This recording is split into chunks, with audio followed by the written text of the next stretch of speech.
I am favored in NRM, and that's why I'm the flag bearer. And I believe that on the 16th of July, which is the election day for the flag, the people of Mbale City will refresh and re-endorse with a new stamp for 2026, 2030, because I've worked, and that's where they appreciate my work, but also my contribution to the party.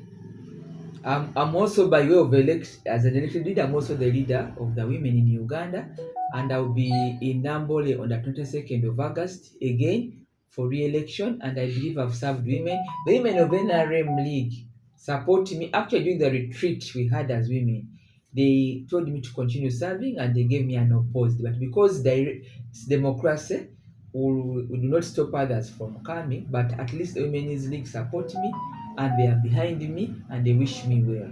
Now, this week, on Thursday, the 24th of April, we are beginning the whole structure, the whole story of elections by expression of interest at the village.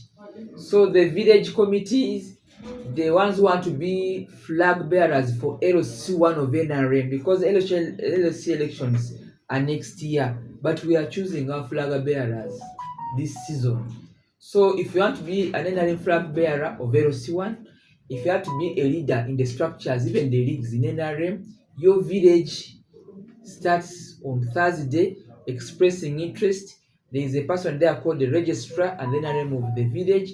They will have the register. Please go, and we begin the process of electing our structure leaders from the village up to the top of the city or the top of the district. Because from the village we shall go to the parish. From the parish we shall go to the sub-county or division in this case. Then from there we shall go to the city level or to the district level.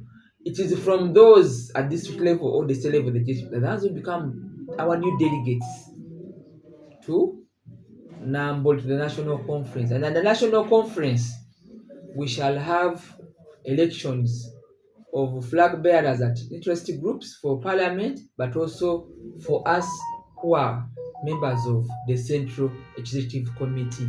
So I am ready, but fortunately in NRM, I've had favor and I've been an elected leader. The positions I hold today, they are the same ones I'm going to request for. I'm not reducing, I am not adding.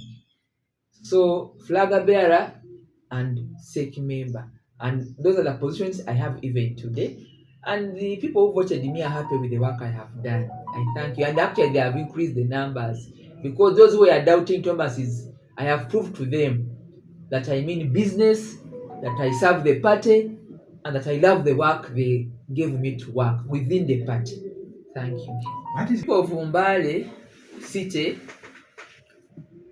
There is nothing new they don't know about me. I've always mobilized for the party, I recruit for the party, and where I can, I stand in for Mbale City.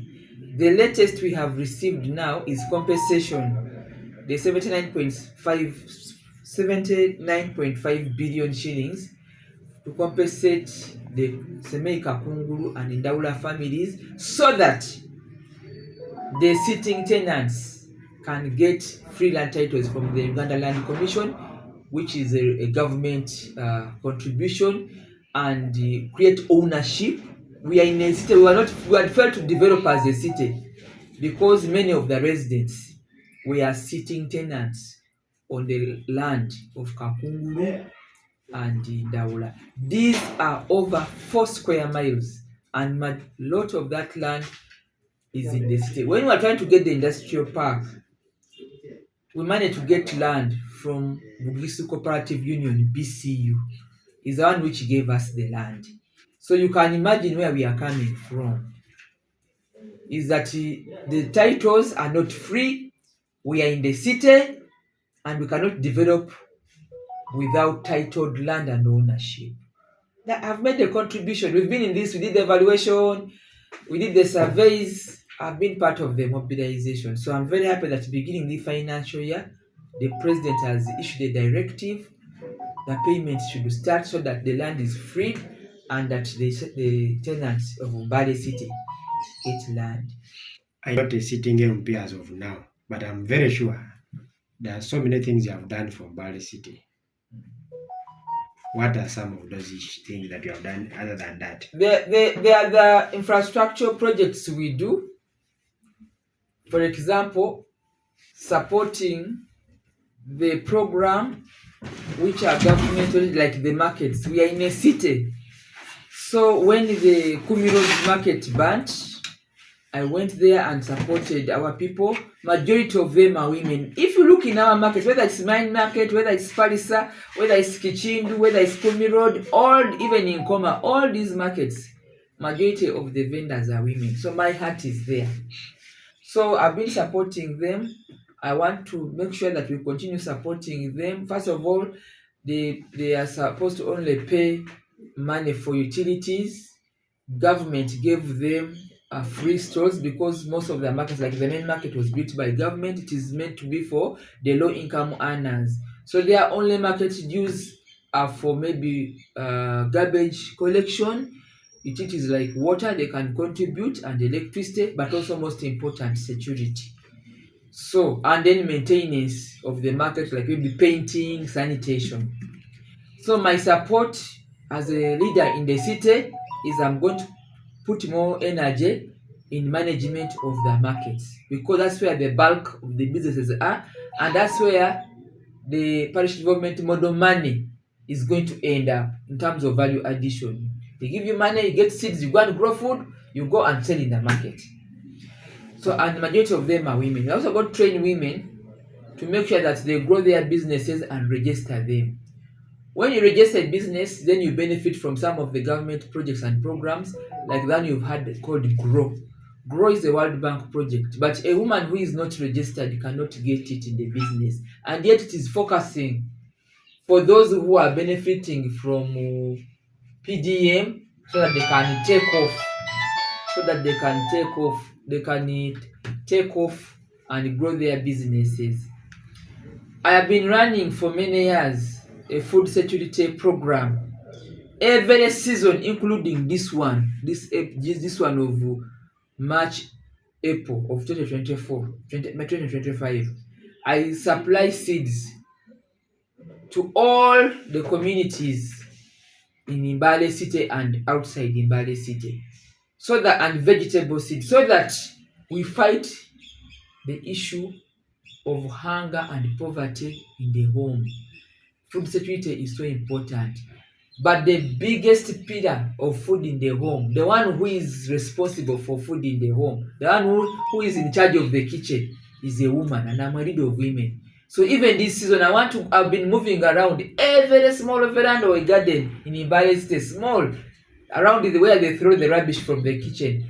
They have planted the maize. I want to thank them. They planted the beans, so that the small place you have, use it to grow some food. If in the store in the market you have not sold, you'll find the maize at home, you'll find the beans at home, because you planted.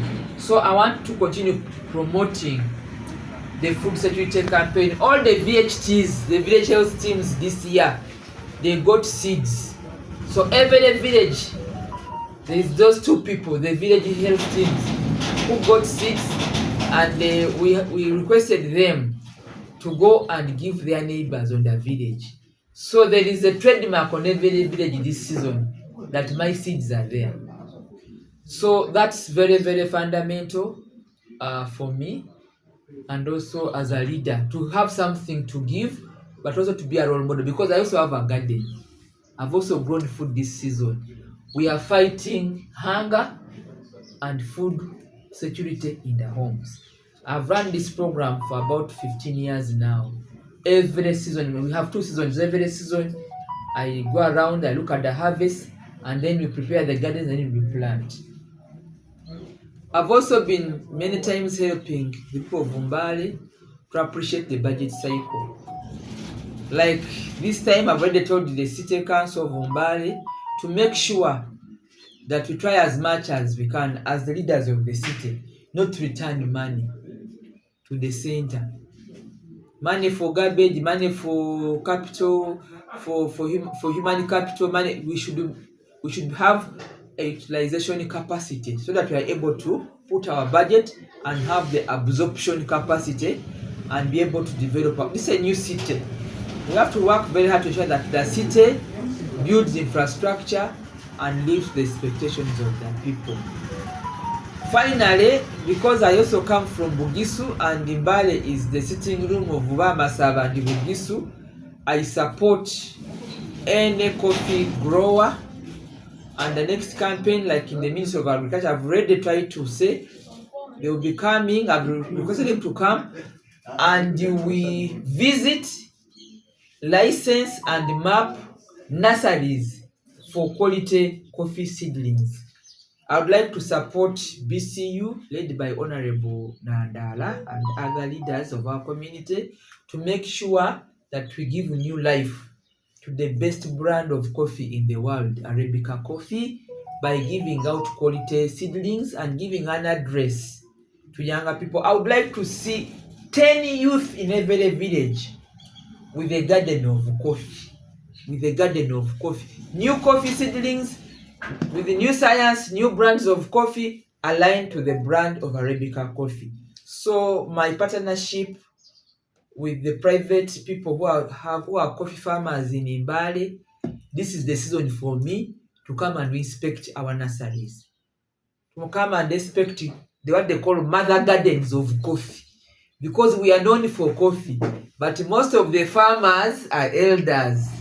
I want to begin the campaign of asking elders to release some land to their sons, or we release land for our boys. We want to see youth with gardens of coffee so that there is a new generation in terms of productivity, in terms of quality. I want to see a young man with 1 acre, but from 1 acre I can get over 200 bags of coffee because of value, the quality and the new methods of farming and the good seedlings and the way to manage. You can have about 10 devils on one plant if you know, put the right manure, do the gardening and skilling people. So young people, the youth of Bugisu, the youth of Mbale, I have you. I want to come and see your coffee gardens because we must brand Bugisu and our enterprise is coffee.